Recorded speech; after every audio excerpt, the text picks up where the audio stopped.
Ladies and gentlemen, welcome to the Sheep Get Sheared Podcast. I'm your host, Austin Creed, and my friends, today we're going to revisit a topic that I don't think I've really discussed in some extensive detail. And I want to state immediately out the gate, number one, I'm not saying this to dog on women. I'm not saying this to tell you to not get in a relationship. What I'm telling you is this is anecdotal evidence to support a lot of more manosphere type talking points. And as a guy who was in a relationship, I can tell you this is my experience. You can feel free to dismiss it, throw it away if you want. But a lot of us who participate in this mentality, a lot of us don't want to get in relationships whatsoever. And a lot of times you have an experience I'm about to lay out. And that is that women are incredibly expensive. Now, anybody who's been married, they will tell you this. Anybody who's been in a relationship where they've lived with their girlfriend, they will tell you this. Women are expensive. Now, I don't say that as if women should be cheap. No, in fact, women are very expensive creatures because a lot of their value in the dating and sexual marketplace comes from their ability to attract mates, which comes from lashes, nails, skincare routines, all this stuff, makeovers, pedicures, manicures, you name it. Now, am I telling you you shouldn't give this to a woman? Well, I mean, if you're in a relationship, you're kind of expected to. If you don't, guess what? She'll find another guy who does. I know you don't want to hear that. I know you don't want to hear that, but it's true. Look, women don't want to live a brokey lifestyle. Dudes don't want to live a brokey lifestyle. But why in the world would you as a guy want to live in a broke situation, right? Some of the darkest times I've had is when I've been extremely broke. Am I broke right now? No. Am I rich? No. I'm actively working towards getting higher up economically speaking. Now, my friends, women are expensive, and this is just part of the game. This is something that you're going to experience if you are in a relationship. Now, there are ways to go about this, as in you can try to find yourself a cheaper woman if you want. You can try that, but I'm going to tell you, don't expect her to look like no Instagram baddie. Don't expect her to look like the girls that you beat your meat to if you still participate in dumb behaviors like that. Speaking of beating your meat, guys, if you still masturbate, stop doing that dumb crap. It's so stupid. It's stupid because you're using that energy and throwing it away instead of transmuting it into something beneficial. I didn't want to go down this rabbit hole for too long, but I'm telling you, if you're still doing that dumb crap, stop now. Now!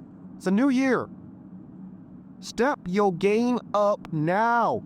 It's 2025. Step up or get left behind. What was I talking about? Oh yeah, we're talking about women being expensive. Now, gentlemen, if you are a married man, you know this probably better than I do because I'm not married. But what I will tell you is marriage is a very expensive thing. Even if your wife is working, I can guarantee you're still spending a lot of money on going out and doing things, taking care of her, paying for medication, doing all these things, right? But that's just the name of the game, gents. Guys, if you're one of these goofies out here who thinks you're just going to find a girl that's yours and she's not going to want any of your money, she's not going to want anything from you, she's just going to be there for you to support you, you're stupid. Because that's not how this works. You know, in my book, Biblical Bachelor, which I wrote a couple years ago, and which I'm going to update, I can't believe has it really been like a year and a half? That's pretty impressive. Anyways, going back to that, you need to understand that, I use the word biblical because there's a lot of biblical truths that are universal. And they're often shown in the secular realm, the non-religious realm, and they're incredibly similar to the original biblical teaching from the Talmud or from what Christians call the Old Testament. And the problem is a lot of people overlook these truths and they want to do like, oh, in their pride and in their hubris as a man, they sit there and they say to themselves, hey, you know what? I'm going to find a girl who's different. I'm going to do things differently and I'm going to get different results. But guess what? Yes, you goofy listening to the show who thinks like that. You're dumb. Stop thinking like that. Now, if you're willing to make sacrifices, different story. But a lot of people, they don't want to make sacrifices. They want to just have everything for free. They want to have women for free. They want to have their dream life for free, have their dream job for free. They want to do all these things for free and have everybody else pay for them. And they don't want to actually work hard. Gents, if you want a relationship, I'm here to tell you it takes work. Now, is it easier sometimes than others? Absolutely. But guess what? Women are expensive not only with your money, but with your time. Your time's a commodity, and you're going to spend a lot of it on your woman, on activities that you want to do together, on different things that are going to require your attention. I'm here to tell you that is the unavoidable fact of reality. Now, my friends, a lot of us who are younger, early to mid 20s, even late 20s, we are building ourselves and we don't have the capital nor the capacity to take care of a woman. And that is fine if you don't want to do that. But guess what? It's going to take you time to build that capital up. And most women, and I don't blame them for this, by the way, they don't want to build with you. They don't want to go to work. They don't want to grind out here because women are not made to grind. I was going to bring this up. In the Old Testament, in Genesis, in the 12 books of Moses, there's a story you might have heard of called the creation story. And at the end of the creation story, there is the fall, where Adam and Eve eat of the fruit, God curses them, and then they end up living, the normal existence that we now know today of you have to work to eat, etc., etc. But one thing that people don't understand in that story that's often overlooked is the part where God curses Adam and Eve. And the Eve curse is pretty well known, that you're going to experience tremendous pain in childbirth. That one's talked about all the time. What's not talked about is the curse that God gave to Adam. And you might ask me, well, Austin, what was the curse? What are you talking about? What curse? Well, the curse was that the man would work with his hands and eat by the sweat of his brow.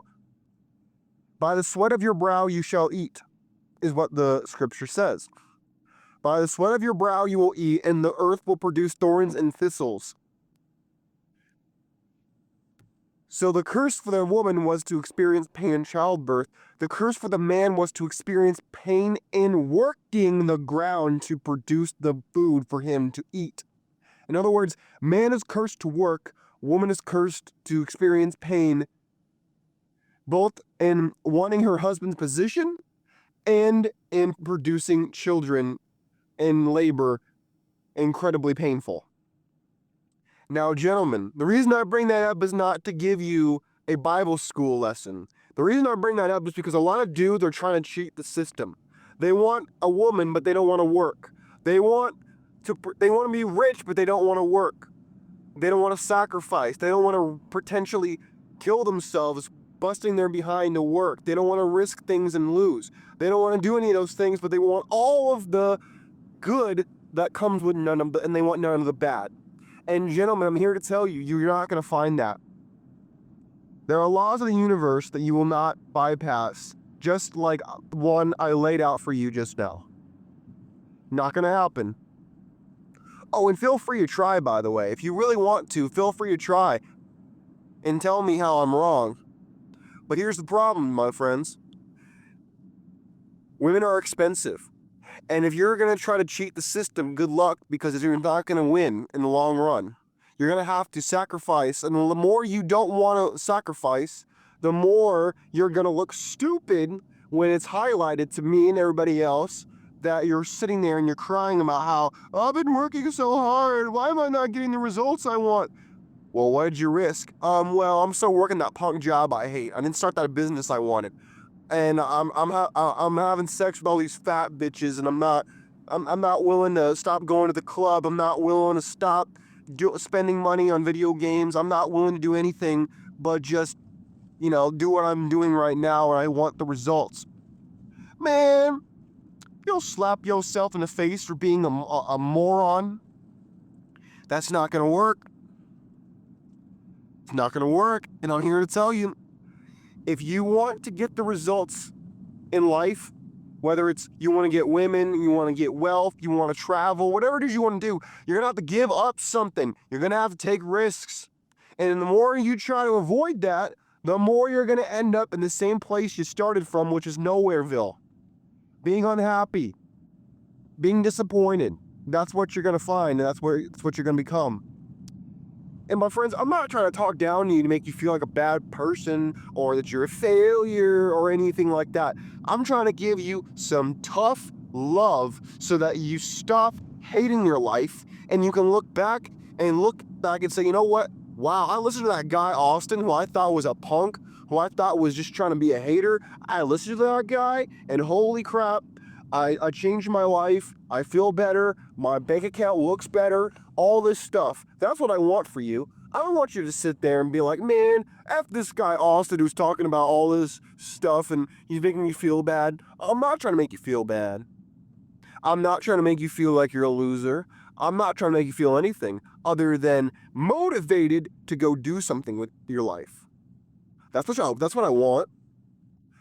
And I'm using my own anecdotal experiences to try to get you to bring that fire in your soul again so that you don't feel like a loser. You don't feel trapped in your own life. You don't feel like a victim. I don't want you to be a victim. I want you to be a victor, not a victim, because being a victim sucks. It sucks. I want you to win. I don't want you to lose. Losing sucks. But sometimes it's necessary to take the L in the short term to win in the long term, my friends. And that's how life works. My friends, women are expensive, and if you can't afford them, then that's okay. Focus on the good things in your life. Focus on something that's going to help you win in life instead of be unhappy and sad. And I don't want you to be unhappy and sad. Who wants to be unhappy and sad? Nobody. My friends, take care of yourselves. I hope you learned something today. I'm out of here. Peace.